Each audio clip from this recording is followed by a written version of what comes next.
Today's day 41 of the Omer, Yesod of Yesod. Now, when I was growing up, I was taught that there are certain topics which were taboo. You just didn't bring them up.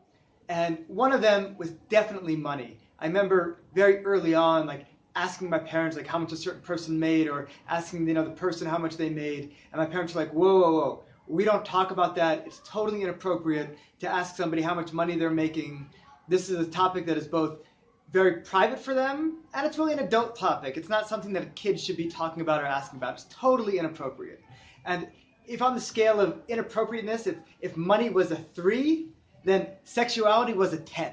If I couldn't go up to one of my parents' friends and ask them how much they made, I certainly couldn't go up to them and ask them, how's your wife in bed, or something along those lines. Like, no, no, no, no, no, no, no, no, no. Sexuality was a topic you didn't go into at all. And it was the type of topic that you talk about in camp, after the lights go out with the other guys, like this forbidden type topic that we just didn't talk about because it was both adult and private.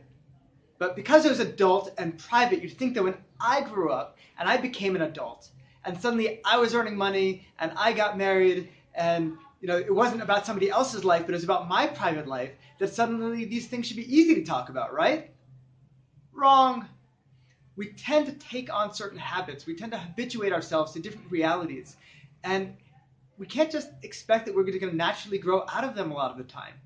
That there are certain cultures that actually have set transitions where we say, okay, up till now this was inappropriate, and now it is appropriate. Let's sit down with you. Let's talk about what you need to know in this realm. And in certain areas of the Orthodox world, you have that, where you have guys who grow up in very Orthodox circles, and men and women and boys and girls are totally separated. And then when it's time for them to get married, they'll actually sit down with somebody, and usually individually, the guy will sit down with a rabbi or some other leader, and the woman will sit down with a rebbitzin or some mentor, and they'll talk about these areas and try to catch them up on these are the things they need to know about it. But growing up secular, we really didn't have that. It's not like at a certain point, okay, up till now you really shouldn't be talking about these topics, and now it's okay to. If we get used to looking at it as a topic as forbidden, and there's no real way to enter into those conversations, then we tend to look at them as forbidden even when it gets to the appropriate time and place. I was told there's a time and a place for this conversation, but when I got to that time and place, I still couldn't really be talking about them so easily. And I think back, how much heartache it would have really saved me to have open channels of dialogue about some of these forbidden topics, and to be saying, wow, when you need help and money, you really need to understand what you're doing when you go out and earn a living. You need to talk to this person. Wow, you're getting married, that you're opening up a whole new world of sexuality. You should really be going and talking to this and this person. And you know what? Guys should be getting together in groups and talking about these things together. But we don't. In fact, I had an incredible group that I was part of here in Nachlot with Rav Daniel Cohen. And a number of our guys got together from Sulam Yaakov when it existed. And we get together and we do this incredibly deep personal sharing. And I remember it was years of that before somebody brought up a deep issue of sexuality. Years of going to really deep places within ourselves before we get deep enough and comfortable enough that sexuality was able to come up to the fore, because it's one of those topics that is just so incredibly forbidden.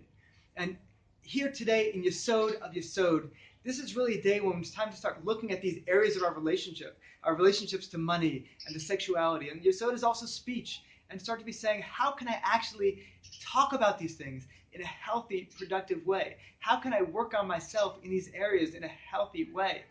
I shared earlier that one thing that Hannah and I have started doing recently is having young married couples over for dinner, and we sit them down and we talk to them about basics of money and trying to open up dialogue about them around financial issues that we just didn't talk about when we first got married, and we didn't even know the right questions to be asking. So we try to give them an overall philosophy about money, and also just create a safe space for them to be talking about it, because it's such a hard topic, especially for new couples. We've wanted to be doing that in the sexuality realm too, but again, sexuality is so much a higher level of something that is forbidden that we haven't even gotten ourselves to that point of doing it. It's like, okay, money was an easy thing to breach, but sexuality is so much harder. Are we able to get there? So on this day of Yesod, I really want to be encouraging everyone to be saying, okay, What are these deep areas? Remember, Yesod is the area that almost everybody struggles with most. What are these areas of Yesod that I am struggling with? Can you open up channels of dialogue? Is there somebody you can talk to? Can you be talking to a spouse about this and having a more open dialogue about money, about sexuality than maybe you've ever had before?